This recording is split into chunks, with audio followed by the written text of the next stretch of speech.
बच्चों, आज हम पढ़ेंगे ब्रिटिश शासन व्यवस्था में सम्राट और राजनीति। देखिए, ब्रिटेन में संस्थात्मक व्यवस्था है और संस्थात्मक व्यवस्था में कार्यपालिका के दो प्रधान होते हैं या दोहरी कार्यपालिका होती है। एक होता है कार्यपालिका का औपचारिक प्रधान और दूसरा होता है कार्यपालिका का वास्तविक प्रधान। देश की शासन सत्ता जो है वो वास्तविक प्रधान के हाथों में होती है, परंतु वह राज्य का अध्यक्ष नहीं होता है। और जो राज्य का अध्यक्ष होता है उसके हाथ में शासन सत्ता नहीं होती है, इसलिए वो औपचारिक प्रधान कहलाता है। ब्रिटेन में देखा जाए तो जो सम्राट है वो कार्यपालिका का औपचारिक प्रधान है, जिसके हाथ में कोई भी वास्तविक शक्तियाँ नहीं है या शासन की कोई भी शक्तियाँ, वास्तविक शक्तियाँ शासन की नहीं है। और जो मंत्रिमंडल और जो संसद है वो कार्यपालिका का वास्तविक प्रधान है, क्योंकि देश की शासन की समस्त शक्तियाँ उन्हीं के हाथ में। अब हम पढ़ें कि सम्राट जो है वो क्या है। देखिए, सम्राट एक व्यक्ति है जो कि एक समय विशेष में राज्य प्रमुख के पद को धारण करता है, और राजमुकुट शासन की सत्ता का प्रतीक है जिसे सम्राट के द्वारा अपने मस्तक पर धारण किया जाता है। ब्रिटेन में प्राचीन समय में एक विधिवत समारोह होता था जिसमें कि सम्राट पदधारी व्यक्ति के द्वारा राजमुकुट को जो है अपने मस्तक पर धारण किया जाता था, और जिस समय से वह राजमुकुट को धारण करता था उस समय से वास्तविक शक्ति, शासन की समस्त वास्तविक शक्तियाँ उसे प्राप्त हो जाती थी। इस प्रकार से प्राचीन समय में सम्राट और राजमुकुट में कोई भेद नहीं होता था, राजमुकुट और सम्राट में कोई भी अंतर नहीं होता था। सम्राट राजमुकुट था और राजमुकुट सम्राट था। लेकिन वर्तमान समय में चूंकि ब्रिटेन में राजतंत्र की जगह प्रजातंत्र की स्थापना हो गई है, तो आज जो है राजमुकुट और सम्राट में पर्याप्त भेद है या भेद दिखाई देता है। अब हम पढ़ें समझें कि राजमुकुट क्या है। देखिए, राजमुकुट जो है शासन की सत्ता का प्रतीक है, जिससे कि सम्राट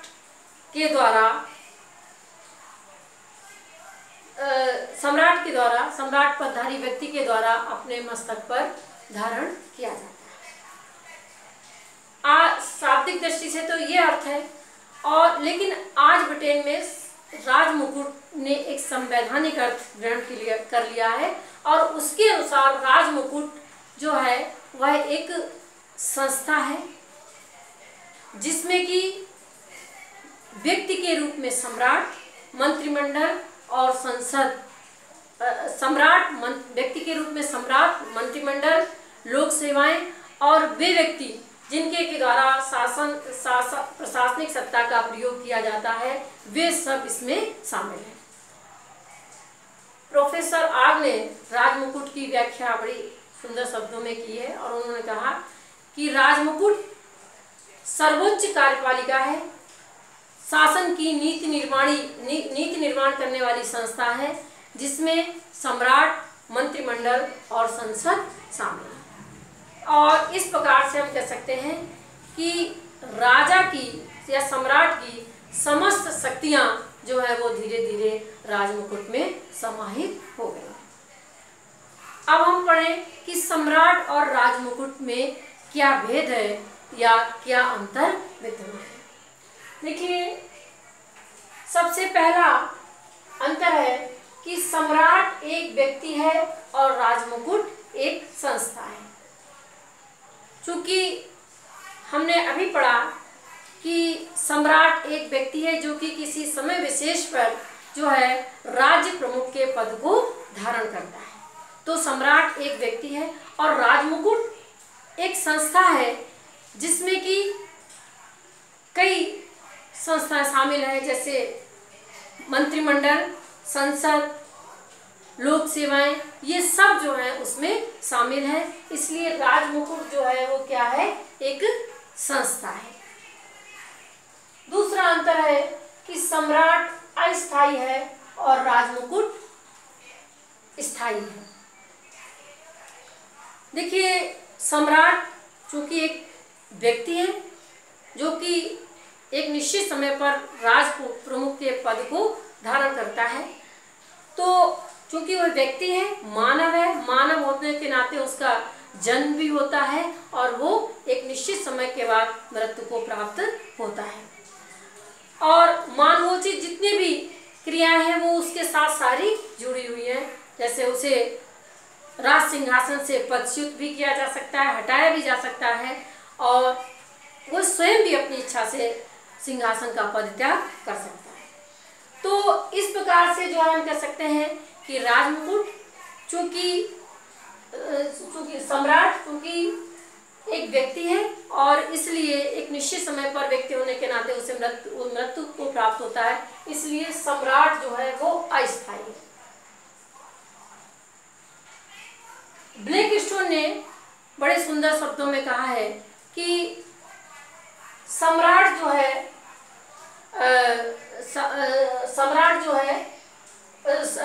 सम्राट के रूप में हेनरी एडवर्ड और जॉर्ज जो है वो मर सकते हैं, लेकिन राजमुकुट जो है वो कभी भी नहीं मरता है।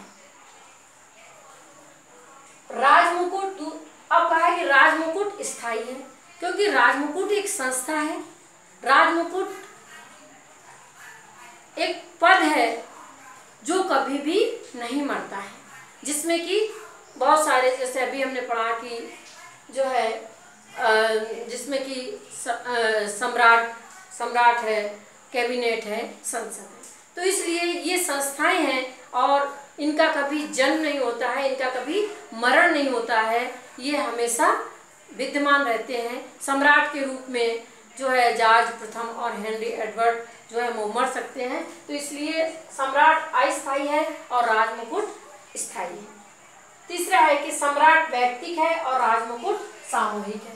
सम्राट चूंकि एक व्यक्ति होता है, या सम्राट एक व्यक्ति है, इसलिए उसका स्वरूप कैसा है, व्यक्तिक है, और सम्राट के द्वारा सम्राट पद जो है उसमें कई सारे व्यक्ति है। सम्राट पद की शक्तियों का प्रयोग जो है वो एक व्यक्ति के द्वारा ही किया जाता है, इसलिए हम कह सकते हैं कि सम्राट कैसा है, व्यक्तिक है।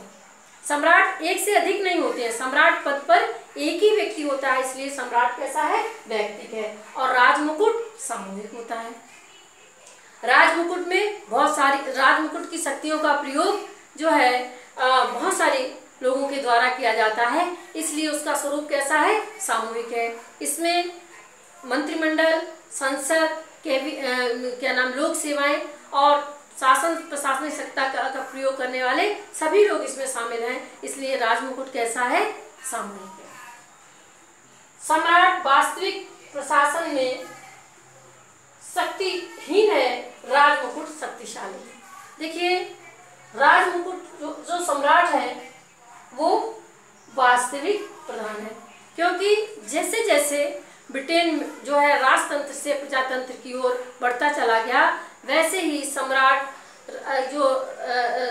की जो शक्तियां हैं वो धीरे धीरे किसको हस्तांतरित होती गई, मंत्रिमंडल और संसद को हस्तांतरित होती गई। तो इसलिए सम्राट जो है वो कैसा होता चला गया, धीरे धीरे शक्तिहीन होता चला गया, और चूंकि उसकी शक्तियां राजमुकुट के रूप में मंत्रिमंडल और संसद को प्राप्त होती गई, इसलिए राजमुकुट कैसा बनता चला गया, शक्तिशाली बनता चला गया।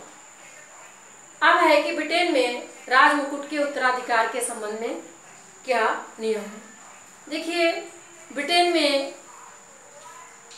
प्राचीन काल से ही ये प्रथा चली आ रही है कि सम्राट या साम्राज्ञी का जो भी ज्येष्ठ पुत्र या पुत्री है वो सम्राट उत्तराधिकार के रूप में सम्राट पद को प्राप्त करते हैं। लेकिन जैसा कि वहाँ पर 1689 में सम्राट के कोई संतान नहीं थी, जेम्स द्वितीय की कोई संतान नहीं थी।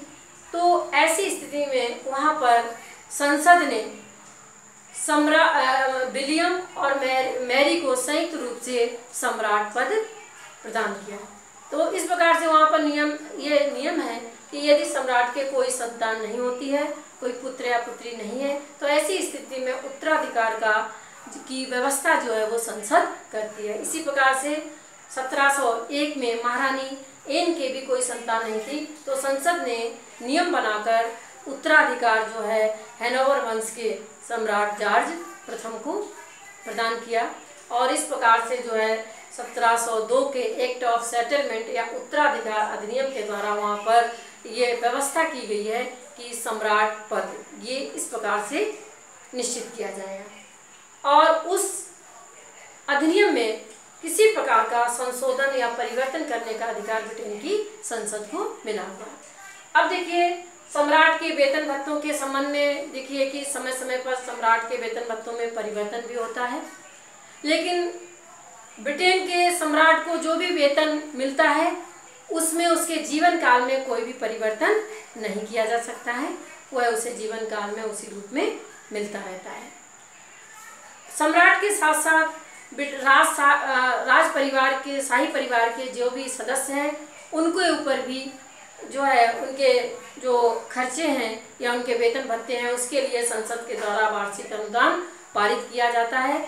ये अनुदान जो है वो संचित ब्रिटेन की राजकोष की संचित निधि से भारित होता है और जिसे कि क्या क्या कहा जाता है, सिविल लिस्ट कहा जाता है। ब्रिटेन में यानी शाही परिवार के सदस्यों के जो वेतन भत्ते और खर्चे जो वार्षिक अनुदान दिया जाता है उसे क्या कहा जाता है, सिविल लिस्ट के नाम से